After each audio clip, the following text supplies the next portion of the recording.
और चलिए कुछ और खबरें आपको बताते हैं तफसील से। मोदी सरकार ने बड़ा ऐलान किया है। प्रधानमंत्री सूर्योदय योजना की शुरुआत हुई है। 1 करोड़ घरों पर लगेगा रूफटॉप सोलर ऊर्जा पैनल और ऊर्जा क्षेत्र में आत्मनिर्भर बनाने का प्रयास किया जा रहा है प्रधानमंत्री नरेंद्र मोदी की तरफ से। देखिए, कल जब राम मंदिर की प्राण प्रतिष्ठा हुई उसके बाद सबसे पहला फैसला प्रधानमंत्री नरेंद्र मोदी ने यही लिया और ऐसा करने का मकसद है ऊर्जा क्षेत्र में हमारे देश को आत्मनिर्भर बनाना।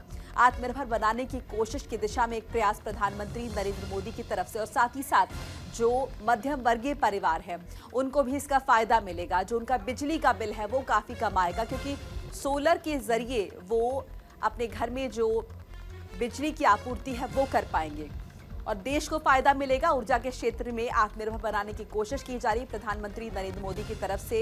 कल जब राम मंदिर की प्राण प्रतिष्ठा की उसके बाद पहला फैसला पीएम ने यही लिया और प्रधानमंत्री सूर्योदय योजना की शुरुआत। प्रधानमंत्री नरेंद्र मोदी का कहना है कि जिस तरह से श्री राम ऊर्जावान है और उनकी ऊर्जा से पूरा देश पूरा विश्व प्रकाशित है, ऐसे ही ऊर्जा के क्षेत्र में हमें भारत को भी आत्मनिर्भर बनाने की कोशिश करनी चाहिए और उसी दिशा में ये कदम प्रधानमंत्री नरेंद्र मोदी की तरफ से उठाया गया है जिसका सीधा फायदा 1 करोड़ घरों को मिलेगा। घरों के रूफटॉप पर लगेगा सोलर पैनल और जिससे मध्यम वर्गीय जो परिवार है, जो मिडिल क्लास लोग हैं, उनके बिजली के बिल पर भी असर आएगा। बिजली के बिल में कमी देखी जाएगी। लोग जो अपनी बिजली की आपूर्ति है, जो खपत है, वो करेंगे सोलर के जरिए। इससे कहीं ना कहीं उनकी जेब पर जो ज्यादा बोझ पड़ता था वो भी कम होगा। और अगर हम देश की बात करें तो ऊर्जा के क्षेत्र में देश को और ज्यादा इंडिपेंडेंट बनाने की कोशिश प्रधानमंत्री नरेंद्र मोदी कर रहे हैं। इसीलिए प्रधानमंत्री सूर्योदय योजना की शुरुआत प्रधानमंत्री मोदी की तरफ से कर दी गई है, हरी झंडी दिखा दी गई है। और सबसे बड़ी बात यह कि कल जब राम मंदिर की प्राण प्रतिष्ठा हुई है उसके बाद यह फैसला पीएम ने लिया है और मोदी सरकार की तरफ से बड़ा ऐलान किया गया है।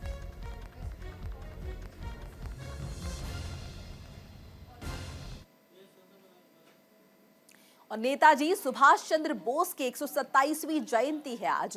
प्रधानमंत्री मोदी करेंगे पराक्रम दिवस का उद्घाटन। लाल किले में होने वाले समारोह में भाग लेंगे प्रधानमंत्री मोदी। शाम 6:30 बजे का वक्त मुकर्रर किया गया है जब पराक्रम दिवस का उद्घाटन किया जाएगा और 23 तारीख यानी आज से 31 जनवरी तक मनाया जाएगा पराक्रम दिवस। और कार्यक्रम के दौरान भारत पर्व का भी शुभारंभ करेंगे प्रधानमंत्री नरेंद्र मोदी। पराक्रम दिवस पर प्रधानमंत्री मोदी का कार्यक्रम रहेगा। शाम 6:30 बजे वो पराक्रम दिवस समारोह में हिस्सा लेंगी, भाग लेंगे। नेताजी सुभाष चंद्र बोस की 127वीं जयंती है आज और इससे पहले इसे जयंती के तौर पर ही मनाते थे, लेकिन 2021 में पीएम मोदी ने यह फैसला लिया कि इस दिन को हम पराक्रम दिवस के तौर पर मनाएंगे। इसकी शुरुआत हुई और तब से अब तक इसे पराक्रम दिवस के तौर पर मनाया जा रहा है। नेताजी जो कि युवाओं के आइडल रहे हैं और आजादी में बड़ी भूमिका उनकी रही है, उनके जो नारे हैं वो आज भी हमें मोटिवेट करने का काम करते हैं। खासतौर से नारा जो तुम मुझे खून दो मैं तुम्हें आजादी दूंगा, ये आज भी लोगों में जोश भरने का काम करता है। विदेश में जाके बड़ी पढ़ाई उन्होंने की और उसके बाद उन्होंने सिर्फ आजादी की जंग के लिए सब कुछ छोड़ दिया। आजाद हिंद फौज का निर्माण उन्होंने किया। ऐसे ही नेताजी को एक बार फिर से प्रणाम करने के लिए, उन्हें याद करने के लिए पराक्रम दिवस की शुरुआत हुई है। इससे पहले इसे सिर्फ नेताजी सुभाष चंद्र बोस की जयंती के तौर पर मनाया जाता था, लेकिन अब इसे पराक्रम दिवस के तौर पर मनाया जाता है।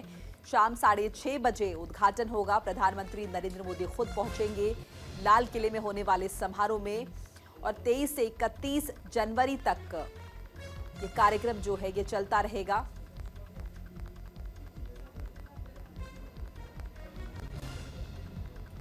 भारत पर्व का शुभारंभ करेंगे आज के कार्यक्रम के दौरान प्रधानमंत्री नरेंद्र मोदी और भारत पर्व का जो कार्यक्रम है वो 23 तारीख से 31 जनवरी तक मनाया जाएगा। भारत पर्व गणतंत्र दिवस की झांकी और समृद्ध विविधता दिखाएगा।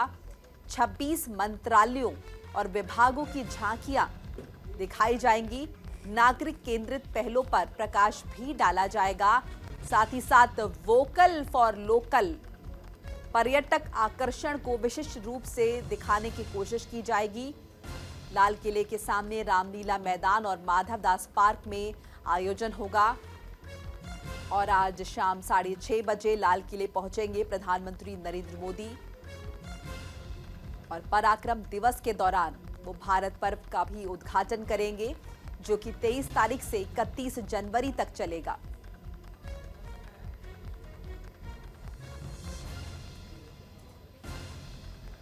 और इस दौरान नेताजी सुभाष चंद्र बोस को, उनके बलिदान को, उनके विचारों को याद किया जाएगा।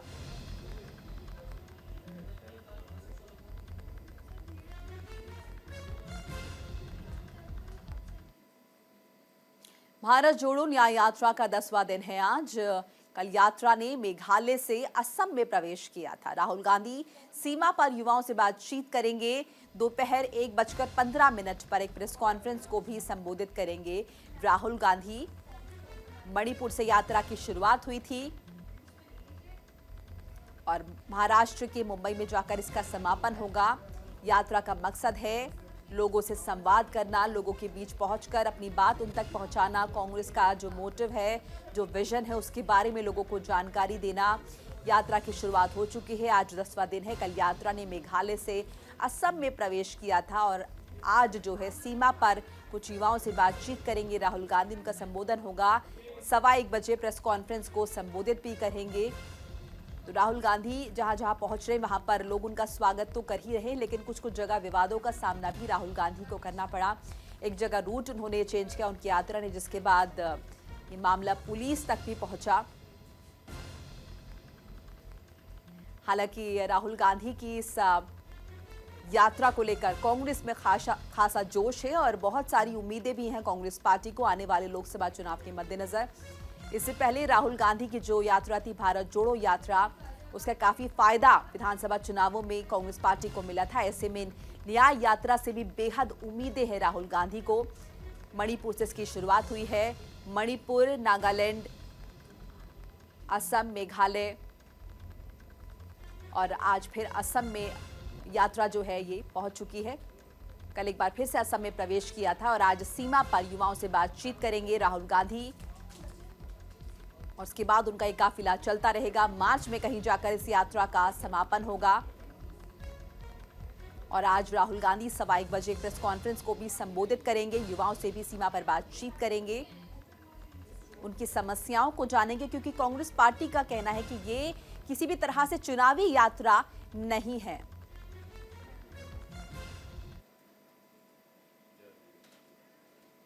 और नाइजीरिया दौरे पर है विदेश मंत्री एस जयशंकर। 3 दिवसीय दौरे का दूसरा दिन है आज। भारत नाइजीरिया संयुक्त आयोग की बैठक होगी। बैठक में विदेश मंत्री एस जयशंकर भी शामिल होंगे। संयुक्त बिजनेस काउंसिल बैठक का शुभारंभ करेंगे और साथ ही साथ महात्मा गांधी की प्रतिमा का उद्घाटन करेंगे। विदेश मंत्री का कार्यक्रम है। भारत नाइजीरिया संयुक्त आयोग की बैठक में उन्हें शरीक होना है। कई अन्य नेताओं से भी उनकी बातचीत होगी। नाइजीरिया भारत बिजनेस काउंसिल की बैठक का शुभारंभ करेंगे और दोनों देशों के बीच जो परस्पर सहयोग है उसे बढ़ाने पर चर्चा की जाएगी। ऊर्जा के क्षेत्र पर भी बातचीत की जाएगी। पर्यटन को कैसे बढ़ावा दिया जाए, इस पर भी बातचीत करने की कोशिश की जाएगी। ऊर्जा के क्षेत्र में किस तरह से बढ़ावा दिया जा सके, कृषि में कैसे दोनों देश एक दूसरे का सहयोग कर सकते हैं, इस पर भी बातचीत होने की संभावना है। Nigeria institute of international affairs में भी संबोधन करेंगे अपना विदेश मंत्री और विदेश मंत्री CII बिजनेस प्रतिनिधियों से भी बातचीत करेंगे। इसके साथ ही साथ महात्मा गांधी की प्रतिमा का भी उद्घाटन करना है विदेश मंत्री को और भारतीय मिशन प्रमुखों के क्षेत्रीय सम्मेलन की अध्यक्षता भी करेंगे। इस दौरान विदेश मंत्री एस जयशंकर 3 दिवसीय उनका यह दौरा है, जिसमें कई अहम मुद्दों पर बातचीत होगी। देखिए, सरकार का जब भी कोई प्रतिनिधि दूसरे देश में जाता है तो ये कोशिश होती है कि उस देश के साथ सहयोग जो है वो बढ़ाया जाए। जिन जिन क्षेत्रों में ये मुमकिन है, चाहे व्यापार का क्षेत्र हो, पर्यटन का क्षेत्र हो, ऊर्जा का क्षेत्र हो, और ऐसे ही ये जो विदेश मंत्री का दौरा है इसमें भी वो अपने समकक्ष से मुलाकात करेंगे, बातचीत करेंगे और ये कोशिश की जाए कि जो सहयोग है वो दोनों देशों के बीच बढ़ाया जाए। मुमकिन है कि ऊर्जा के क्षेत्र पर बातचीत हो, कृषि क्षेत्र में बातचीत हो और साथ ही साथ पर्यटन को लेकर भी दोनों के बीच बातचीत होगी। और जो आपसी संबंध है उन्हें किस तरह से मजबूत किया जाए, इसे लेकर भी बातचीत होने की पूरी उम्मीद है। और एक खास बात यह कि महात्मा गांधी की प्रतिमा का भी उद्घाटन करेंगे इस दौरान विदेश मंत्री एस जयशंकर। लंबा अनुभव है उनका और ऐसे में अब वो नाइजीरिया के दौरे पर पहुंचे हुए हैं। भारत नाइजीरिया संयुक्त आयोग की बैठक होनी है जिसमें हिस्सा लेंगे और कई अन्य नेताओं के साथ भी मुलाकात करेंगे। अपने समकक्ष से तो मिलेंगे ही, संयुक्त बिजनेस काउंसिल बैठक का भी शुभारंभ करेंगे एस जयशंकर। 3 दिन का उनका यह दौरा है और इस दौरे से काफी उम्मीदें हैं एस जयशंकर को। नाइजीरिया जैसे देश में किस तरह की संभावनाएं पैदा हो सकती हैं भारत के लिए, इस पर जोर रहेगा एस जयशंकर का और इसी को लेकर बातचीत की जाएगी। दोनों देश आपस में बातचीत करेंगे, सहयोग बढ़ाने को लेकर बात करेंगे।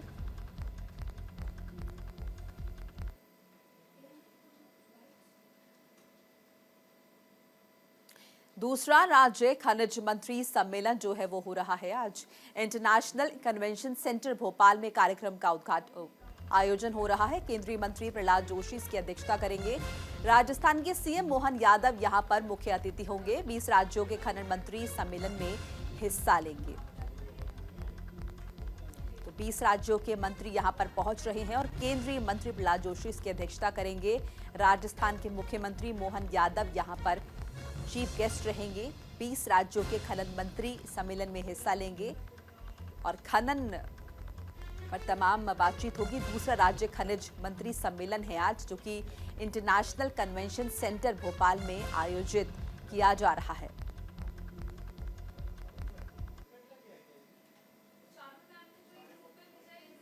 और चंडीगढ़ मेयर चुनाव मामला हाईकोर्ट पहुंच गया है। मामले में आज हाईकोर्ट में सुनवाई होनी है।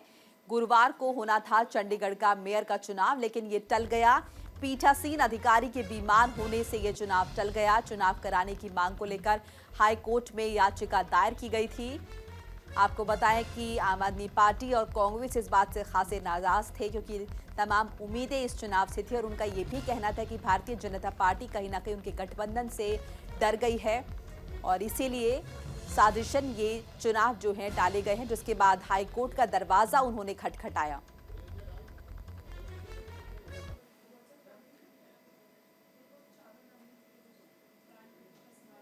और इसी के साथ ही इस बुलेटिन में फिलहाल इतना ही। खबरों का दौर लगातार जारी है न्यूज़ इंडिया पर।